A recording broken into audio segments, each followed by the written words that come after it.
Halo Optimates, selamat malam dan selamat datang kembali di acara Jumalti Talks.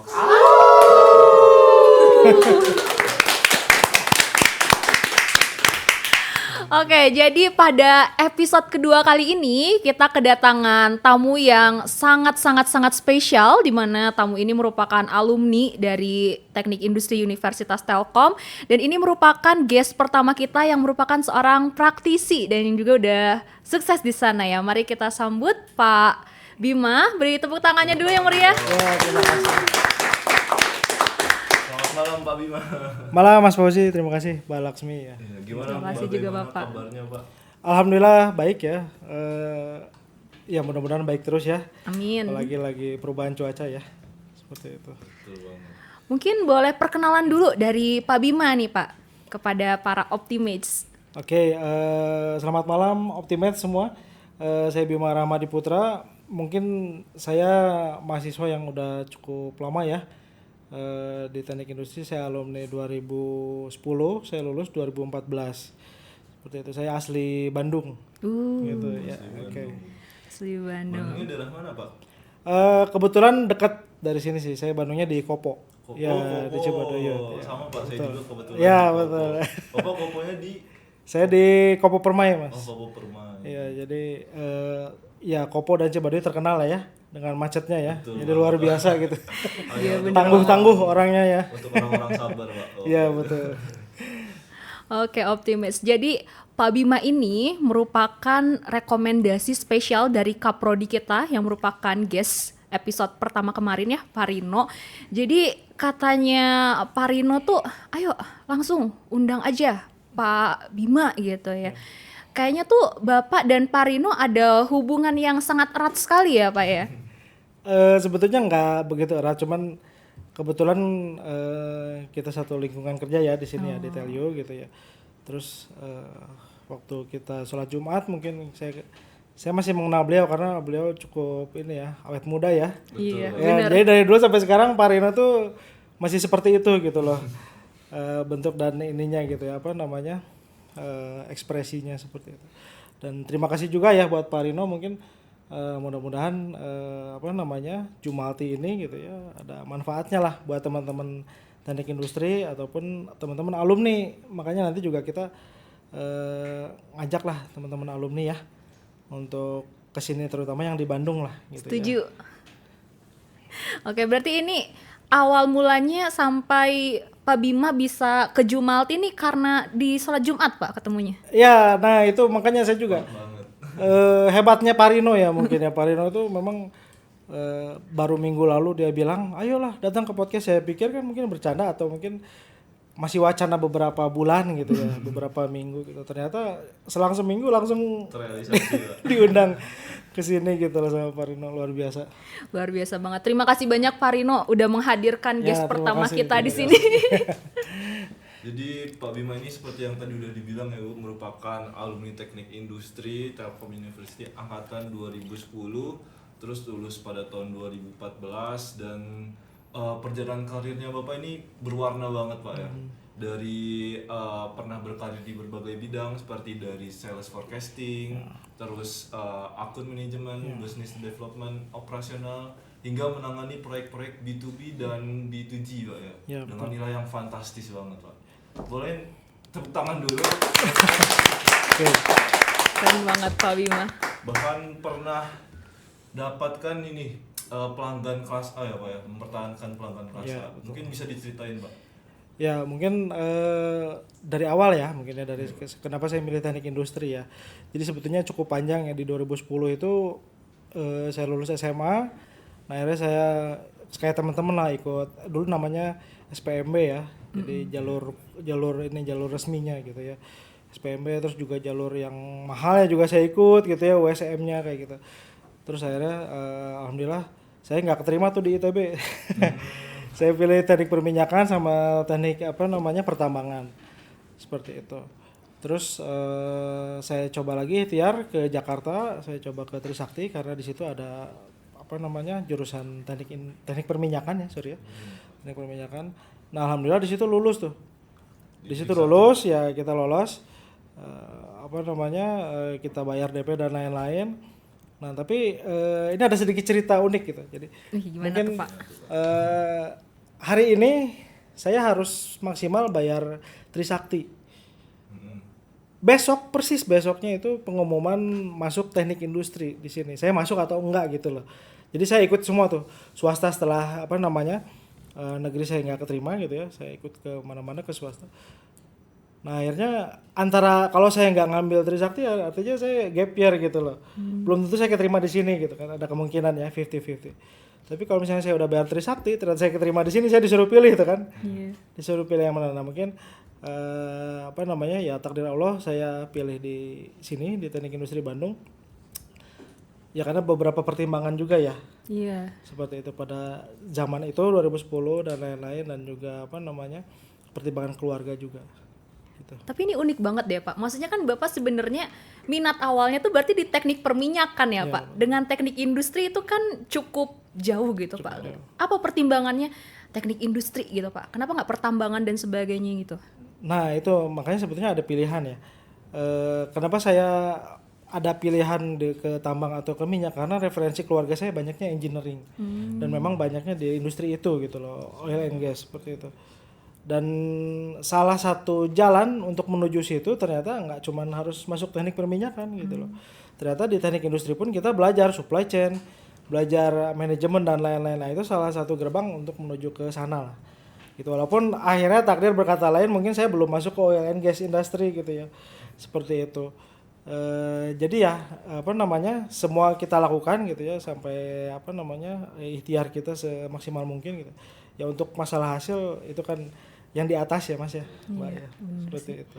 Oke, berarti tadi itu akhirnya memilih teknik industri karena ada pertimbangan di bagian supply chain-nya ya Pak ya? Salah satunya supply chain gitu, logistik dan lain-lain.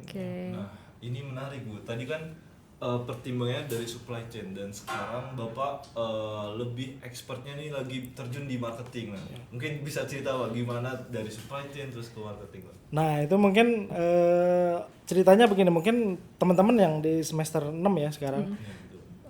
Kalau dulu sih zaman saya di 2013 berarti ya, itu saya dulu uniknya juga gitu, saya masuk Institut Teknologi Telkom ya. Alma mater saya biru langit. Tapi di 2013 itu berubah jadi Telkom University gitu. Jadi saya lulus keluar alma mater saya merah gitu. Jadi memang di angkatan saya khususnya teman-teman yang kelahiran 92 itu ini flashback lah ya. Kita tuh memang banyak mengalami perubahan-perubahan yang signifikan, terutama di kurikulum ya. Dari zaman SD, SMP dan lain-lain itu kita zaman-zaman percobaan semua tuh gitu. Termasuk di Telkom University. Nah itu betapa kagetnya kita ketika pindah dari IT Telkom jadi Telkom University. Kita pikir tidak ada perubahan mata kuliah dan lain-lain, ternyata banyak mata kuliah baru. Termasuk fisika dan lain-lain. Nah Pak Rino itu ngajar fisika, ada fisika, ada mekanika teknik ya. Iya, mekanik. Itu kan luar biasa, kita udah nggak mikirin hitung-hitungan, kita udah lepas aljabar nih. Yang banyak bikin teman-teman nilai mungkin pada luar biasa ya, jeblok ya. Gitu. Ternyata di semester udah tengah itu kita dijejelin yang seperti itu lagi kan gitu, tantangan lagi gitu lah. Seperti itu. Nah, mungkin balik lagi ke pertanyaannya tadi, kenapa ya gitu ya. Tiba-tiba di marketing. Jadi pada saat nanti di semester 6 itu kan teman-teman disuruh milih ya, mau kemana gitu. Mau supply chain gitu, mau sistem produksi, atau mau ke statistik misalnya, atau mau ke marketing salah satunya. Marketing ini kan sebetulnya pilihan yang nggak seksi lah begitu. Jadi pilihan yang nggak populer gitu loh. Kok belajar teknik industri, kok belajar manajemen gitu loh. Belajar marketing. Tapi nanti saya mungkin buka sedikit ya kenapa gitu. Ya salah satunya mungkin kenapa saya nggak milih supply chain, sebetulnya saya memilih. Saya memilih supply chain. Tapi mungkin pada saat itu waktunya dan kuotanya mungkin saya nggak dapet. Udah terpenuhi ya. Akhirnya ya udah saya diajak teman saya, udah marketing aja, marketing seru katanya. Itu kan sesuatu yang baru ya. Oke lah, marketing seru. Oh benar, ternyata saya belajar dengan Bu Sari, mungkinnya masih ada Bu Sari, terus Bu Yati. Itu memang sesuatu yang menyegarkan gitu loh, marketing itu loh. Oh ternyata ada dunia lain di luar yang selama ini keteknikan, hitung-hitungan gitu ya. Yang lebih menarik artinya lebih mengarah kepada personal, kepada human, terus kepada komunikasi dan lain-lain. Nah, mungkin di situ saya tergerak juga dari ajakan teman saya gitu. Berarti lebih kayak challenging buat nge-guide konsumen gitu Pak ya? Ya sebetulnya bukan menggait konsumen, dulu kita nggak mikir ke sana, itu kan the next levelnya ya. Tapi gimana kita caranya menjual diri kita sendiri dulu lah gitu loh. Personal branding gitu. Ya personal branding kan dulu gimana sih caranya kita bisa keterima di di industri. Mungkin ada teman-teman saya beberapa yang udah mulai entrepreneur ya pada saat itu ya. Jadi entrepreneur itu belum terlalu common lah, belum terlalu umum pada saat itu. Jadi beberapa ada yang udah mulai jualan dan lain-lain jadi entrepreneur. Tapi kalau saya kan memikirkan gimana caranya karir cepat lulus, setelah lulus tidak membebani orang tua gitu loh, cepat dapat kerja seperti itu. Nah mungkin alhamdulillah jalannya itu salah satunya dari marketing. Dan benar, ternyata di marketing alhamdulillah saya bisa lulus tepat waktu 4 tahun, cepat gitu, termasuk cepat kita lulusan 2010 yang wisuda pertama ya. Pada saat itu terus dan memang teman-teman yang supply chain rata-rata di 5 tahun. Pada saat itu, tapi saya nggak tahu mungkin sekarang beda ya. Gitu. Jadi pada saat itu, ternyata ada hikmahnya gitu, ada hikmahnya semuanya gitu. Jadi saya berpikirnya ke situ lagi gitu loh. Tapi Pak, kalau sekarang kan kita mungkin udah sering banget ya Pak dengar istilah marketing gitu. Apakah di tahun 2014 itu marketing juga sesuatu yang populer Pak? Marketing itu dulu itu populer karena dulu belum zamannya digital ya. Mungkin digital itu ya masih zamannya Kaskus dulu ya, BlackBerry. Jadi itu pun saya baru tahu setelah saya belajar marketing. Jadi marketing itu kan sangat banyak ya. Ada marketing communication di dalamnya waktu dulu yang saya pelajari. Terus ada juga kalau personal branding itu belum ada lah gitu. Terus yang saya tahu marketing itu adalah gimana caranya kita mengkomunikasikan sesuatu ke orang lain gitu ya. Dan orang lain itu interest gitu loh. Untuk tahu, untuk melihat, untuk ya bahkan untuk ingin barang tersebut gitu loh, ingin sesuatu tersebut gitu. Jadi artinya kan how to influence ya, ujung-ujungnya gitu loh. Nah kan berarti ternyata di dalam industri pun nanti di dunia kerja how to influence itu sangat-sangat berpengaruh gitu. Apapun bidangnya maksud saya gitu ya. Seperti itu, mau teknik, mau hukum misalnya. Seperti itu. Kalau di teknik industri kan kita juga ada ya mata kuliah umum terkait dengan marketing pemasaran Pak. Ya. Kira-kira kalau di bidang Bapak itu apakah di pengimplementasiannya gimana tuh Pak? Mungkin karena dari mahasiswa di sini kan mostly masih belajarnya secara teori gitu Pak. Tapi sebenarnya implementasi dari marketing pemasaran yang dipelajari selama perkuliahan itu gimana sih Pak di industri? Jadi sebetulnya ini masuk ya berarti ya fasenya kita ke saya lulus nih. Iya. Saya lulus mungkin ya. Terus saya ngapain sih? Dulu tuh ada film 5 cm namanya. Ya. 5 cm itu si Densu Sumargo dan teman-teman lah pokoknya. Itu gimana caranya mereka naik ke Semeru. Teman-temannya kerja tuh, ada yang kerja, ada yang pokoknya hektik lah dengan kebiasaannya masing-masing, aktivitasnya masing-masing. Tiba-tiba ayo ketemu di mana, di Semarang dan lain-lain gitu ya. Naik kereta, naik gunung gitu loh. Nah memang ide gilanya tuh dari sobat saya gitu, Mas Ilham ya. Ayo kita naik gunung gitu. Kita kan di TI ya dari awal alhamdulillah mungkin kelas kita nggak pernah berubah. Kalau zaman saya gitu, teman saya dari awal sampai akhir ya itu, kecuali nanti ketika sudah ngambil peminatan seperti itu mungkin bercampur lah, ada yang kakak kelas, ada yang mungkin di bawah kita juga ada gitu seperti itu. Nah balik lagi si Mas Ilham ini bilang ayo kita naik gunung kemana, ke Rinjani. Kita nggak tahu ya, kita nggak tahu. Ayo Rinjani, udah teman-teman tuh latihan tuh berenang, lari setiap minggu tuh segala macam. Tapi kapan? Akhirnya ya udah setelah wisuda. Saya ingat banget tuh wisuda tuh Agustus. Kita naik gunung itu di bulan September. Sebulan. Ya langsung di bulan September kita liburan. Nah itu kan di masa-masa kita udah lulus, udah keluar SKL dan lain-lain. Kita mulai tuh apply tuh. Terus saya apply ke Honda, apply ke Yamaha. apalagi ke PLN, ke OJK dan lain-lain gitu ya, segala macam. Ya qadarullah pada saat itu kita berangkat ke atas, saya lagi tes di HPM, tes di Yamaha tuh di Jakarta Timur. Udah naik gunung di atas, tiba-tiba kalau dulu kan kita masih pakai Yahoo ya email, jarang pakai yang Gmail tuh jarang lah. Dan HP zaman saya itu saya ingat gitu ya. Jadi mungkin saya agak jauh-jauh ya ceritanya. Jadi biar teman-teman merasakan di zaman saya itu gimana sih. Di zaman saya itu peralihan dari HP yang belum touchscreen, tiba-tiba teman-teman udah mulai touchscreen di semester 3 atau 4 gitu loh. Samsung yang pertama touchscreen itu keluar, terus BlackBerry itu keluar dan lain-lain. Nah, jadi artinya kan kita dituntut untuk adaptif ya, untuk adaptif seperti itu.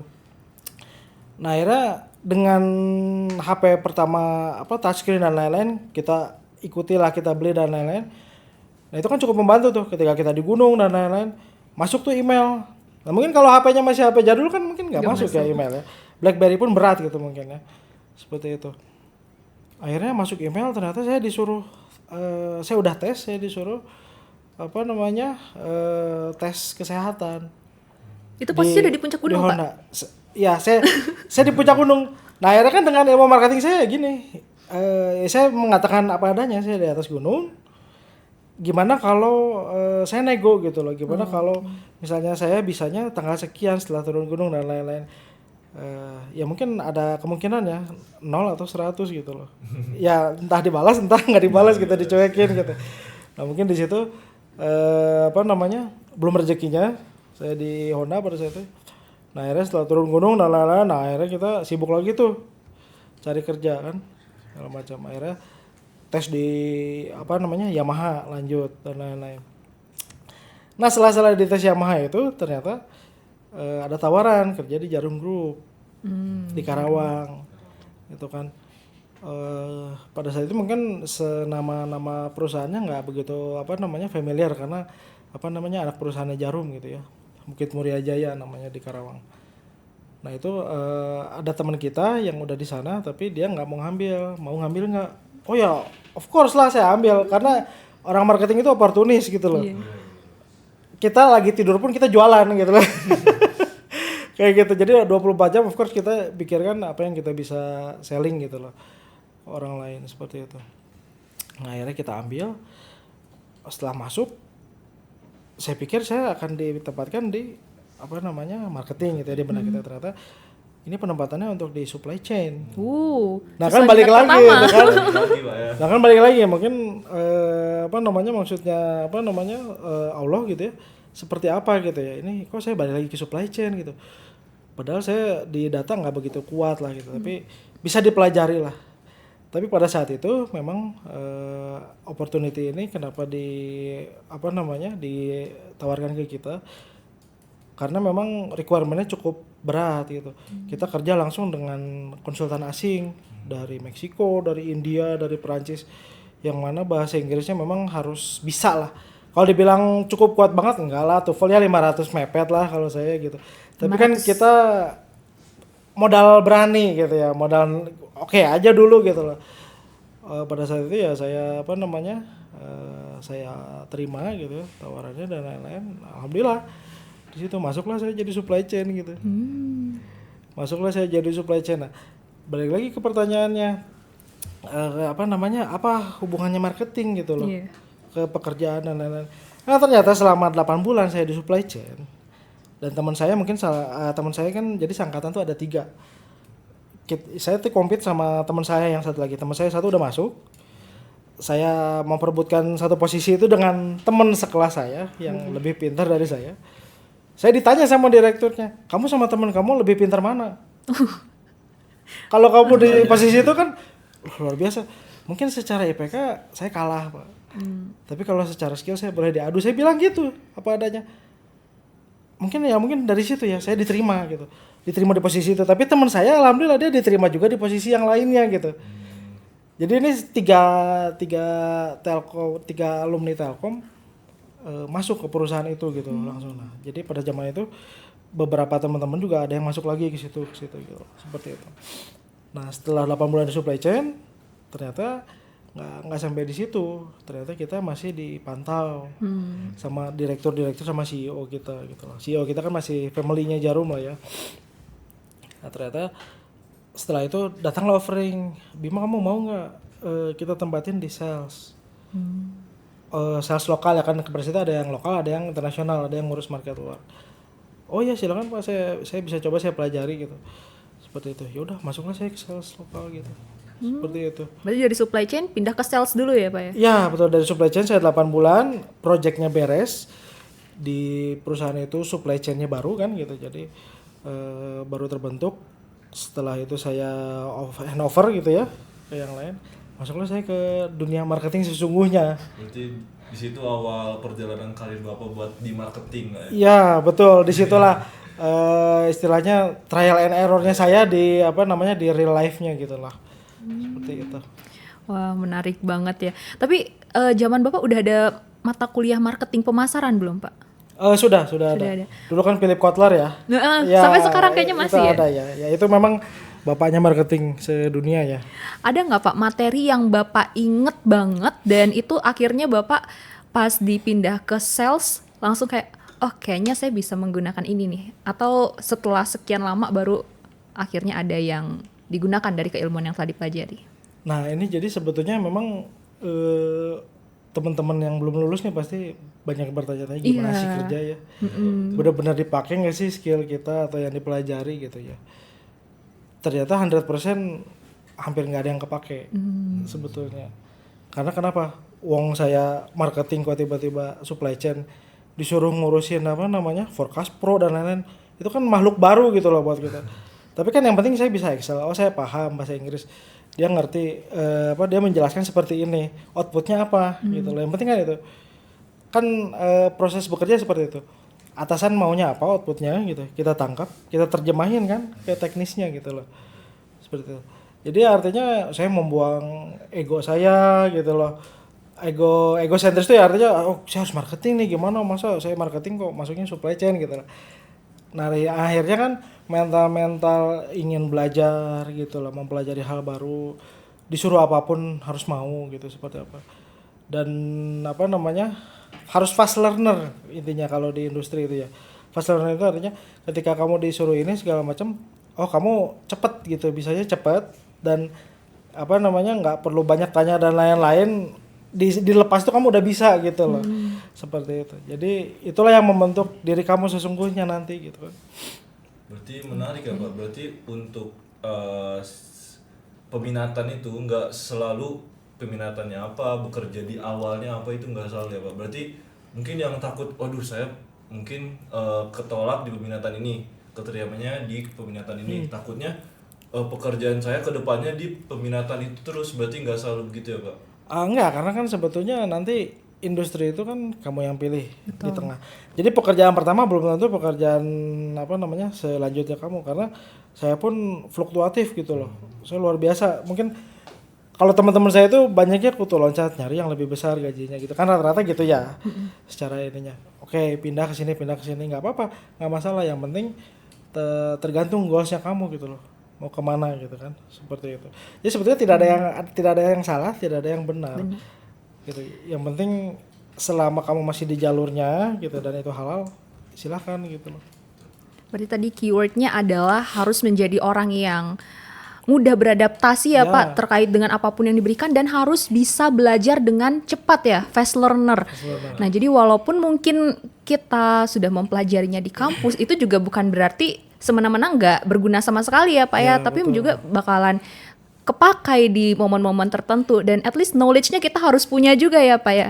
Ya jadi knowledge itu basic lah ya, basic. Jadi kan namanya di kelas sama Bu Yati dan Bu Sari dan lain-lain misalnya,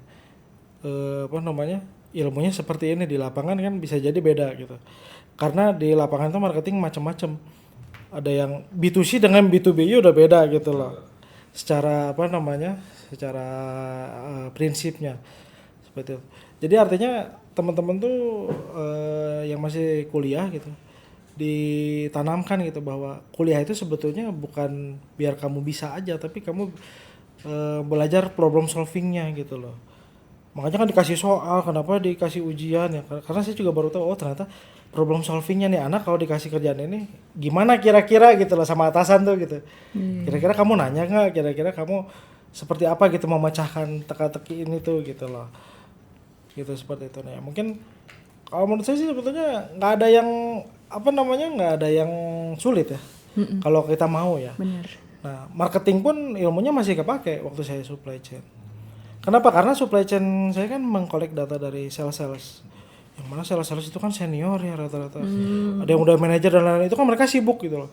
Aduh ngapain sih, apalagi supply chain dulu ya di perusahaan kita itu departemen baru, jadi masih dianggap sebelah mata, butuh nggak butuh gitu. Nah mungkin sekarang baru kerasa butuh gitu ya. Gimana penjualan tahun beberapa bulan ke belakang, akhirnya kan kita bisa nge-forecast tuh ke depannya gitu. Nah itu kan butuh communicate, butuh persuasif, how to jadi orang yang funny gitu, orang yang bisa diterima gitu loh sama lingkungan seperti itu. Nah itu kan seperti selain kita bisa beradaptasi, kita juga harus pandai menempatkan diri dimanapun gitu lah, seperti itu. Mungkin ke arah situnya mas, kalau saya ya. Harus bisa behave juga ya Pak ya, tahu. Ya, betul. Kalau Bapak udah pernah ini nggak Pak? Kan Bapak banyak pengalaman di perusahaan-perusahaan besar nih Pak. Pernah punya anak magang nggak Pak? Atau mendampingi anak magang? Kalau anak magang langsung sebetulnya nggak ada ya kalau di sales ya. Karena kan saya bukan di B2C gitu loh. Seperti itu. Jadi sebetulnya kalau saya sih untuk di sales ya selama dulu sampai sekarang memang yang lebih challenging itu ya ngurus customer. Itu kan yang lebih kita harus belajar sabar. Kita harus belajar mendengar gitu. Mungkin kalau di pelajaran gitu. Jadi nge-linknya itu kita di industri ternyata oh ini ilmunya gitu. Jadi bukan ilmunya ini gimana ya ke industrinya. Jadi kalau saya gitu, saya doing dulu baru saya nge-link oh ternyata yang dulu diajarin tuh ini maksudnya gitu loh. Fungsinya ini gitu. Ya, jadi misalnya voice of customer. Itu apa sih? Ya kita dengerin customer maunya apa, komplainnya apa, seperti itu. Oh, ternyata komplainnya ini. Kita harus kemana gitu, communicate-nya ke orang dalam kita, ke internal kita. Nah, kita harus istilahnya ya harus tepat gitu loh. Menganalisis itunya gitu. Ya. Seperti itu. Berarti perkuliahan ini bukan sekedar cuma mata kuliah doang, Pak ya. Tapi gimana cara kita problem solving, terus memecahkan masalah, gimana cara kita berhubungan langsung dengan industri gitu Pak ya. Karena kebetulan nih Pak ya, jadi di bulan ini juga udah ada beberapa mahasiswa, terutama yang tingkat 3 itu udah memulai kerja praktek atau magang nih Pak. Jadi saya tuh tadi tertarik banget pas Bapak membahas terkait dengan bagaimana kita berkomunikasi dengan atasan, dengan konsumen gitu ya Pak ya. Karena kan mungkin Bapak juga pernah dengar di mana katanya oh anak-anak Gen Z ini begini, begitu gitu kan Pak. Sebenarnya Bapak sebagai yang memang sudah praktisi dan mengalami sendiri, Bapak punya ekspektasi tertentu nggak sih Pak kepada mereka yang saat ini akan masuk ke dunia kerja? Maksudnya mereka tuh harusnya kayak gimana sih, at least di marketing tadi yang berkaitan dengan komunikasi, negosiasi dan sebagainya. Satu yang pasti untuk teman-teman ya yang jauh lebih muda dari saya itu jangan pilih-pilih. Itu sih. Karena kalau udah pilih-pilih susah gitu loh. Artinya maksudnya begini. Saya di marketing misalnya sekarang. Oh, teman-teman saya di IO lagi butuh bantuan saya. Saya bantuin walaupun itu saya cuma ngangkut-ngangkut segala macam. Karena mungkin dari situ ada hal-hal yang teman-teman akan dapatkan gitu loh. Kalau saya sih hukum tabur tua ya. Kita menabur kebaikan aja dimanapun lah gitu ya, di departemen lain selain saya mengejar target saya misalnya ya gitu. Kita kan harus istilahnya ya kita harus menolong dulu lah gitu loh. Kita kalau mau dikasih orang gitu ya kita harus harus ngasih duluan gitu loh. Kasarnya seperti itu. Jadi perkara mereka mau ngasih atau enggaknya ya itu urusan lain gitu, saya nggak mikirin gitu lah. Jadi ya menurut saya sih satu, jangan pilih-pilih ya. Terus yang kedua pertajam skillnya. Justru saya juga ada cukup penyesal kenapa sih dulu saya bahasa Inggris nggak terlalu jago, saya bisa aja, saya cuman nggak jago gitu, cuman modal berani aja gitu loh. Tapi kalau misalnya saya jago mungkin saya bisa lebih lebih sat-sat lagi gitu loh. Mungkin ke perusahaan multinasional dan lain-lain, tapi mungkin jalan hidupnya nggak ke sana gitu loh. Jalan hidup saya mungkin nggak ke sana gitu. Makanya nanti di perjalanan hidup saya kan saya sempat resign kan dari Jarum Group itu, terus saya sekolah lagi. Kenapa saya nggak ambilnya non formal, saya ngambilnya entrepreneur karena ada mindset ada apa namanya pemikiran saya yang masih blocking gitu loh. Nah kan dengan saya sekolah entrepreneur mungkin wawasan saya tentang dunia itu lebih luas gitu loh. Ternyata dunia saya nggak cuman ini doang loh. Saya kan biasa di pabrik ngurusin barang dan lain-lain gitu ya. Bergelut dengan produksi gitu kan. Seperti itu. Nah sekarang ternyata di dunia entrepreneur, ternyata di dunia ini tuh yang bisa menghasilkan itu nggak cuman di situ gitu loh. Sangat banyak gitu loh. Nah ini kan mindset itu loh. Mindset finansial, mindset apa namanya produktivitas kita itu jadi terbuka. Mungkin ke situ. Berarti perihal mindset itu penting banget Pak ya? Sangat penting karena 90% kehidupan kita ya dikontrol sama apa yang kita pikirkan gitu loh. Berarti tadi yang pertama itu jangan terlalu pilih-pilih. Kemudian yang kedua harus dipertajam dan diketahui ya skill apa yang ingin ditingkatkan. Dan itu jangan ditunda-tunda ya. Jangan nanti pas lulus baru mikir, kayaknya aku perlu nambah skill ini deh. Tapi dari sekarang udah bisa dicicil ya Pak ya. Iya betul. Ditambah lagi sekarang tuh udah banyak banget platform yang bisa digunakan untuk meningkatkan skill. Dan juga lembaga kursus sekarang udah banyak Sangat banget ya banyak. Pak ya. Kalau dulu nggak ada kayaknya ya. Dulu susah ya Pak ya aksesnya. Betul, terbatas gitu ya. Seperti itu. Oke, dan yang ketiga itu mindset ya Pak ya. Betul, mindset. Mindset open minded gitu, terbuka atas segala peluang yang ada ya Pak, prinsip marketing ya Pak. Ya betul Opportunis. Oke. Mungkin bisa balik ke masa-masa Bapak jadi mahasiswa. Ya, Pak. bener Ya, nih. oke. Ini menarik nih Pak.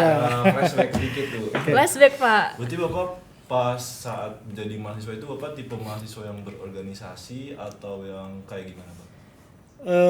Untuk di kemahasiswaan ya dulu, karena memang salah satunya pendorongnya itu dari TAK ya, mungkin dari dulu, zaman dulu kita udah ada TAK, jadi Sekarang juga Pak. ya transfer akademik kemahasiswaan salah satunya ikut-ikut event atau jadi apa namanya panitia ya gitu.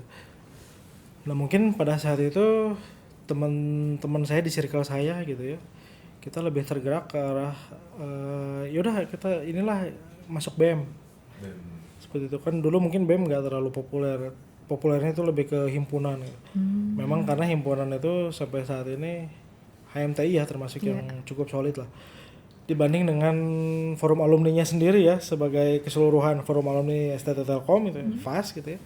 Dengan HMTI saya lihat teman-teman HMTI masih kumpul gitu di Jakarta dan lain-lain gitu. Nah saya milih BEM. Kenapa milih BEM?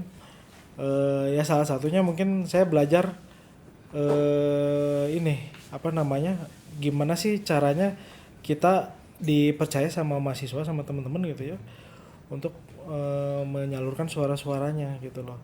Salah satunya begitu. Jadi kita belajar menjadi eksekutif seperti itu. Dan di BEM-nya sendiri saya pun ngambilnya pengabdian masyarakat. Pada saat itu pengabdian masyarakat. Nah dulu pada saat saya itu ada namanya Telkom Mengajar, nggak tahu ya sekarang masih ada atau enggak ya. Kalau yang di Telkom UKM adanya. ada. UKM ya namanya. Tim sekarang. Nah dulu tuh Telkom Mengajar itu, saya itu angkatan 2. Jadi Telkom Mengajar itu dulu itu memang sangat mulia ya teman-teman. Jadi ya fun fact-nya dulu di apa namanya, di sekitaran kita ini kan ada 3 ya kelurahan, ada Sukabirus, ada Sukapura, sama satu lagi PGA ya kalau di tengah sini ya. Nah di situ tuh ada beberapa SD yang masih ketertinggalan. Salah satunya ya fasilitasnya of course ya pasti gitu.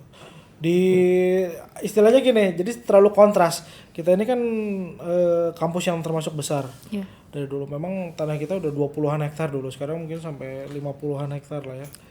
Dan megah gitu, apalagi sekarang megah sekali, ada TWLT, ada GKU ya. Seperti itu. Tapi di sekitar kita ternyata terlalu jomplang gitu loh, adik-adik kita yang di SD ini kok kayaknya udah kelas 4, 5, 6 minim literasi jelas ya Indonesia. Terus apa secara fasilitas sekolah juga sangat jomplang dari yang di kota gitu ya. Terus kelas 4, 5, 6 kan artinya di benak kita harusnya sudah bisa baca, tulis, menghitung gitu. masih banyak yang ketertinggalan gitu. Jadi mungkin geraknya itu dari situ loh gitu. Geraknya itu dari situ. Nah akhirnya tergeraklah jadilah saya ketua Telkom mengajar 2012 dulu ya. Setahun tuh kita ke 6 sekolah kalau nggak salah, terus kita membawai berapa puluh guru-gurunya tuh dari teman-teman ini, dari dulu IT Telkom ada, dari manajemen ada, dari D3-nya juga ada gitu. Campur semua prodi. Ya jadi campur semua prodi itu kan, kita belajar budaya di situ, belajar memimpin gimana seperti itu, beda-beda kepalanya dan lain-lain ya. Manajemen konflik terus problem solving lagi kan, balik lagi seperti itu. Jadi kalau saya lebih milihnya organisasi ke sana. Terus juga pernah di latihan kepemimpinan organisasi dasar LKOD itu juga saya pernah seperti itu. Jadi ya selebihnya nggak banyak lah. Jadi kalau saya memang termasuk yang nggak terlalu apatis, tapi saya juga aktif. Tapi aktif saya tuh bukan ke arah organisasi-organisasi yang kayak olimpiade dan lain-lain gitu ya. Okay. Nah itu biasanya banyaknya teman-teman yang dari Jakarta tuh seneng tuh kalau olimpiade dan lain-lain tuh mendominasi lah mereka.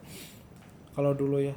Nah kalau saya lebih senengnya yang ke masyarakat aja lah gitu, yang berimpact untuk eksternal gitu ya. Mungkin ke situ kalau passion saya ya. Oke, berarti tadi yang pertama ada BEM dan yang kedua itu ada Telyu mengajar ya Pak ya? Telkom mengajar ya. Telkom mengajar. Oh belum university ya soalnya Pak ya? Iya belum. Telkom mengajar. Berarti Bapak tuh emang dari awal jiwa sosialnya tinggi banget ya Pak ya? Sebetulnya enggak juga gitu. Jadi sebetulnya ada tuntutan ya, salah satunya ya. Kenapa? Mungkin dari diri saya ya selama ini saya kan ngapain sih gitu loh. Kuliah pulang misalkan kan. Ya daripada begitu ya lebih baik saya ada kontribusinya lah gitu, walaupun mungkin bukan saya yang mengajar, teman-teman yang mengajar gitu ya. Kita ngerekrut, gimana cara ngerekrut guru itu ya dari teman-teman juga gitu loh. Kamu mau jadi guru apa? Matematik, TIK dan lain-lain ya. Kita belajar sok-sok jadi HRD gitu lah. Manage langsung ya nge-manage langsung, lamaran gimana, terus akhirnya manage operasionalnya gimana, kelasnya gitu loh. Terus teman-teman after kelasnya kita mau ngasih apa ke adik-adik kita gitu, seperti itu. Jadi sebetulnya goalsnya tidak mau overlap dengan guru ya, apalagi karena kan kita juga tetap harus menghormati wadah di mana kita berkecimpung di situ loh gitu misalnya. Jadi ya kita align aja gitu loh dengan guru. Oh misalnya nih anak-anak mau dulu masih ada ujian nasional, kita bantulah bisa ngebaca minimal dan lain-lain, terus TIK gitu, mereka tuh minimal fun lah gitu loh, seperti pelajaran tambahan tapi lebih ke arah semi formalnya gitu. Berarti lebih ke ada panggilan gitu ya Pak ya, panggilan untuk membantu masyarakat sekitar khususnya. Ya, betul. Karena kalau tadi dari SD-SD-nya juga sekitaran Telkom ya Pak ya. Betul, sekitaran Telkom. Itu keren banget sih, karena mungkin sebagian itu mikir kalau ikut organisasi itu kan value saya apa, misalnya lihat CV saya, value saya apa dong gitu, munculkan 3 atau 5 gitu. Nah seperti dulu mana ada kayak gitu kan, kita harus trial error gitu loh ke beberapa perusahaan, dan itu take money juga gitu ya, seperti itu mungkin. Gimana Mbak Laksmi, gimana caranya biar bisa survive ya. Yeah. Seperti itu, dan di indeks ekonomi ya gitu ya. Seperti itu ya teman-teman. Jadi yang pertama itu kenali diri teman-teman ya. Itu mungkin yang paling gampang tapi sulit karena membutuhkan perjalanan gitu loh. Kenali diri teman-teman, kelebihannya apa, kekurangannya apa. Terus yang kedua fokus ke kelebihannya. Jadi mungkin saya juga mengalami itu, saya fokus menutup kekurangan, artinya saya membuang energi dan waktu saya ternyata gitu loh.